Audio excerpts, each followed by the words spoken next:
The Dragoon wields spear and heavy armor to endure debilitating fights against the most powerful of dragons, or mostly getting hit by AoE mechanics.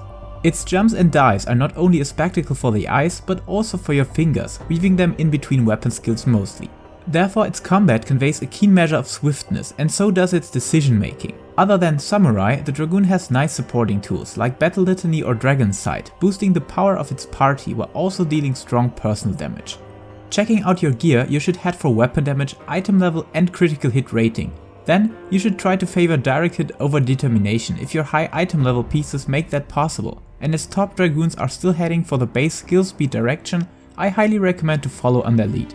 Surely, the skill speed comfort level still sits around 814 skill speed, but the rotation works with the base value nonetheless.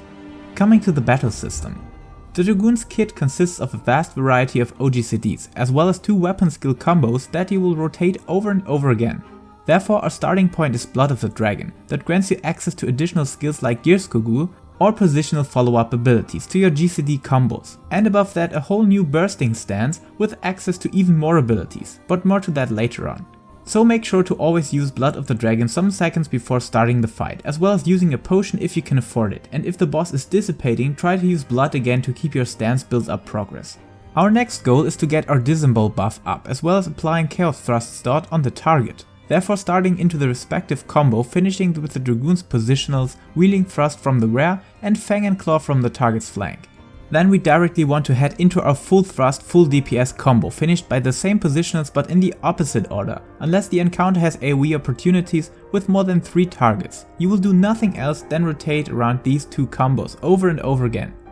While our prime goal is to use OGCDs under heavy raid buff windows, some of them need to be used ASAP, either to simply start off their cooldown early or by strictly needing them to build up our Life of the Dragon phase. Life of the Dragon is a spin-off stance that doesn't affect your standard weapon skill rotation, but grants the Dragoon access to 2 very powerful OGCDs, Nastrond and Stardiver, both also dealing an insane amount of AoE damage. And how do we get there? Each time we use Mirage Dive, that again is triggered by each high jump, we receive 1 stack of Life of the Dragon, also known as 1 ice stack, that is displayed on your job gauge. After using the second Mirage Dive, our next Gearskogul will immediately throw us into the life phase. But to make this work into a genius flow of a rotation, the keen floor tanks used the second Mirage Dive right after using Gearskogul a second time, to delay the whole phase a bit. But don't worry, as long as you don't use the third Mirage Dive before entering life's phase, you won't waste an ice stack. Nonetheless, our goal inside of each life phase is to always use Nastrond 3 times and 1 Stardiver, that optimally should be under one of your strong buffs, either Dragon Sight or Lance Charge, to make proper use of the tremendous 600 potency Stardiver has to offer. While Life of the Dragon locking high jump and Gearskogul into specific key points of constructing the life phase, which is the Dragoon's optimization and skill requirements section, it also has other OGCDs to take care of. First, we have Spine Shatter Dive, that is your weakest OGCD, therefore just try to get its cooldown started early on to land into buff windows later on. On the opposite direction we got Dragonfire Dive, with a very long cooldown of 2 minutes, but therefore another AoE component to its solid 380 potency. That means we definitely want it to be in buff windows, so we need to delay its first use at least to 10 or 11 seconds after the fight started. On the other hand, if you know there will be a very good AoE damage opportunity later or earlier, don't hesitate to save Dragonfire Dive for these moments, as long as you don't wait too long. Still, each enemy hit by that attack is nearly doubling its value, so if you need to wait 60 or 80 seconds to hit 4 or more targets, it can be a DPS gain over using it on 1 or 2 targets under raid buffs. Coming to our own buffs, first we got Lance Charge, that is a simple DPS boost and should optimally boost all your big OGCDs and your Chaos Thrust, which has the biggest overall potency when counting dot and hit together.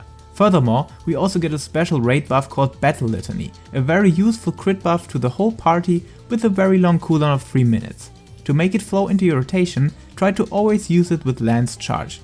The next one is a bit special, which is Dragon Sight. Dragon Sight grants a 10% damage increase to you and 5% to the target party member. Normally you should always choose the best hitter in your team, but sometimes you should definitely favor any melee standing in your range, because otherwise you would lose the sight's benefits when your partner is reaching beyond the 12 Jarl mark. That will interrupt its effect, so make wise decisions which party member you choose as your Dragon Sight partner. The last one being Life Surge, that you should always use on full thrust. Check out my comprehensive job guide for learning about the floor tanking meme, AoE handling and the Dragoon's rotation. Thanks for watching and see you in another video. Until then, take care.